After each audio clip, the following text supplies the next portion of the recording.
Genghis Khan. The name alone stirs up images of fearsome warriors thundering across the steppes, destroying cities like toddlers tearing down sandcastles. But was he really that brutal? Yes, and then some.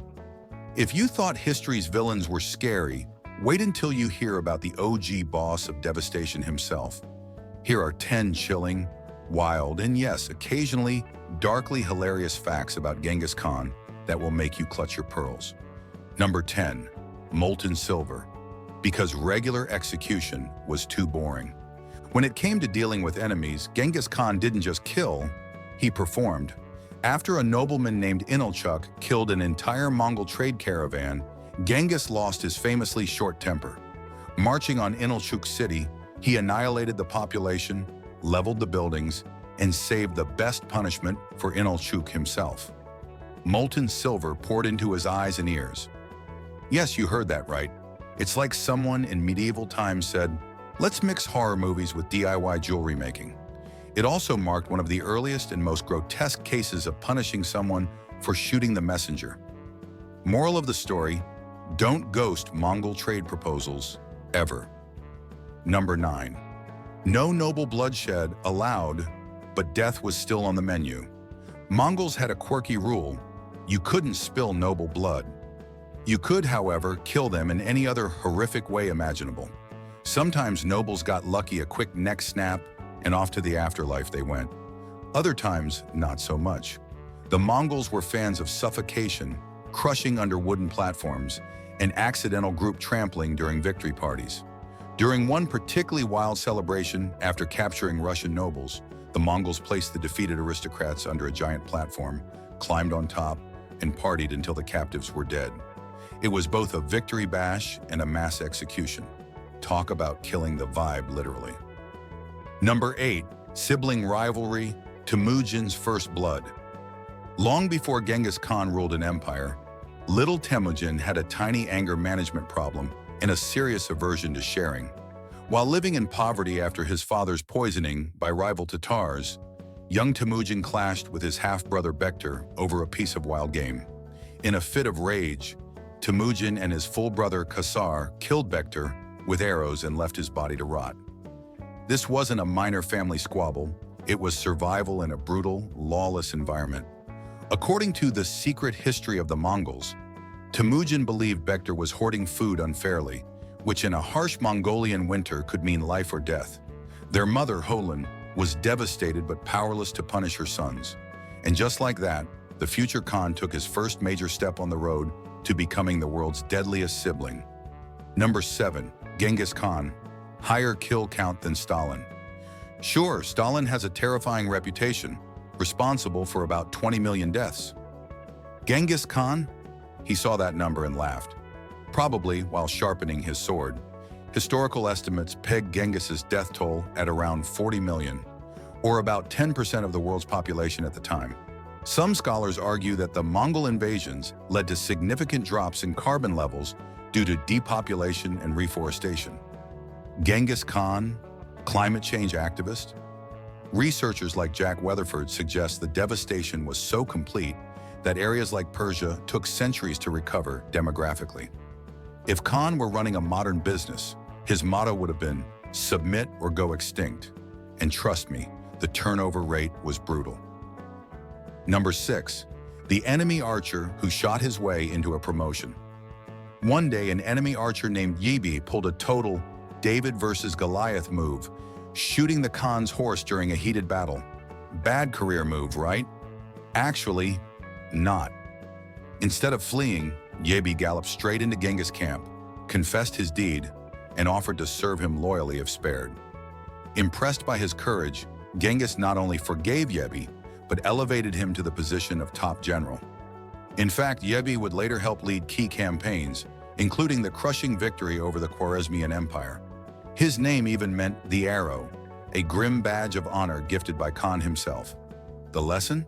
When life shoots you down, ride up and negotiate a raise. Number 5. Meet Jamuka, the rival who made Genghis look merciful. Before unifying the Mongol tribes, Genghis faced stiff competition from a fellow warlord named Jamuka, his childhood blood brother turned enemy. After winning a decisive battle at Dalan Baljut, Jamuka demonstrated what we call a PR disaster. He boiled 70 enemy commanders alive. His barbarity shocked even hardened warriors and swung public opinion to Genghis, who, relatively speaking, offered cleaner, quicker deaths. According to The Secret History of the Mongols, this brutal act ultimately undermined Jamuka's cause, solidifying Genghis's reputation as the more honorable warlord. Number 4. Tolerance, more like forced assimilation. Some modern historians love to paint Genghis Khan as a religious, open-minded guy, sipping tea with Buddhist monks and Islamic scholars. Don't buy it. While Genghis did consult religious leaders for administrative advice, he brutally enforced Mongol customs across his empire. Muslims were banned from halal butchery, Jews forbidden from kosher practices, and anyone caught circumcising was criminally punished. Historians like Morris Rasabi emphasize that for Genghis, religious unity was not about harmony, it was about control. If you lived under Mongol rule, you ate Mongol food, celebrated Mongol holidays, and prayed on Mongol time. When it came to culture, the motto was simple: assimilate or face the wrath of Khan's cooking critics. Number 3. Human shields, recyclable captives. Long before Stalin sent prisoners to the front lines, Genghis perfected eco-friendly warfare, recycling enemies as human shields. Captured enemy soldiers were often driven to the front of Mongol armies, absorbing the first volley of arrows and reducing enemy defenses. If captives fought valiantly, they might be spared. If not, well, Mongol swords were always thirsty. Historian Timothy May describes this tactic as a psychological weapon. Enemies facing their own countrymen would falter, sowing confusion and despair. It was battlefield Darwinism: fight well, and you might just live to fight another day. Number 2. God sent me, Genghis' terrifying battle cry. When Genghis Khan rampaged through the Khwarezmian Empire, he didn't just kill cities, he wiped them off maps with divine flair. At the city of Otrar, where he enacted his Molten Silver vengeance, he declared himself sent by God to punish the people. Then he massacred everyone. In Samarkand, Genghis faced 100,000 defenders. After cutting off their water supply and starving them out, his troops breached the city. Some chroniclers even claimed the Mongols stabbed pregnant women and tore out their unborn children, though whether that's true or medieval propaganda remains debated. Regardless, when the dust settled, Samarkand ceased to exist as anything more than a cautionary tale. Number 1. Urgench, possibly history's bloodiest massacre. The grand finale of Genghis Khan's Khwarezmian campaign was the sacking of Urgench, and if you thought previous cities had it bad, buckle up.